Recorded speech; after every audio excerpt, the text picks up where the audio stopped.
দেখো বন্ধুরা, রোদ উঠতেই আমি চলে এসেছি ছাদে। গোটা ছাদ জল জমেছিল, এই কাটালাম। আর ছাদ থেকে আমার এই গাছ দেখাচ্ছে। এটা ছাদ বাগান বলা চলে না, কিন্তু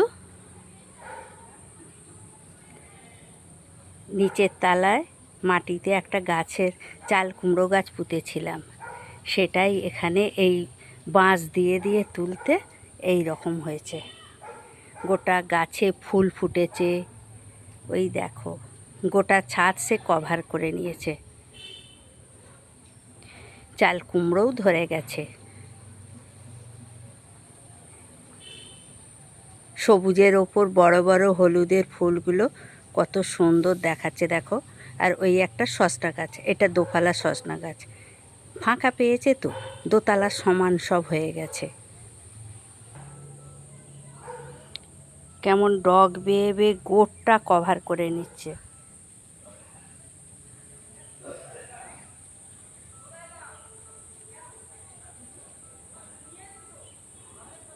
দাঁড়াও, চাল কুমড়ো হয়েছে, তোমাদের দেখাবো। এই দেখো, এখনো কাটার মতো হয়নি, বড় হবে। আরও হয়েছে। এইটা আমার, এই দেখো ভোমরা এসে গেছে।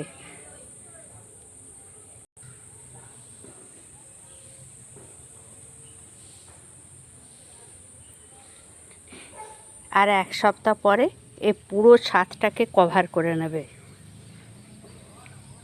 এই দেখো আরও হয়েছে। ওই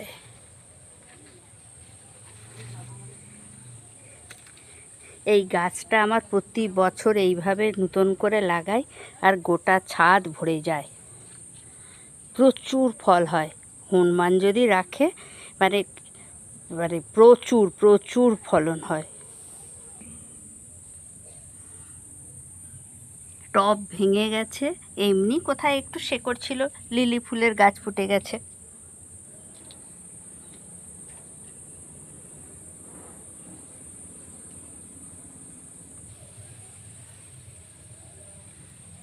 বর্ষাকালে ছাদের লিলি ফুলগুলো ভালোই দেখতে লাগে।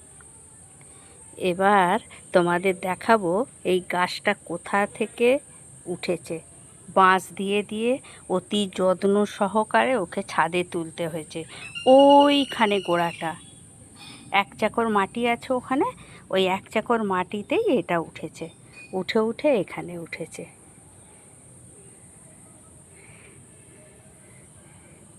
গোটা হলুদ হয়ে গেছে ফুলে। তোমরা কে কে চাল কুমড়ো গাছ লাগিয়েছো আর কার কীরকম ফলন হচ্ছে ছাদে জানিও। আজ তাহলে টাটা।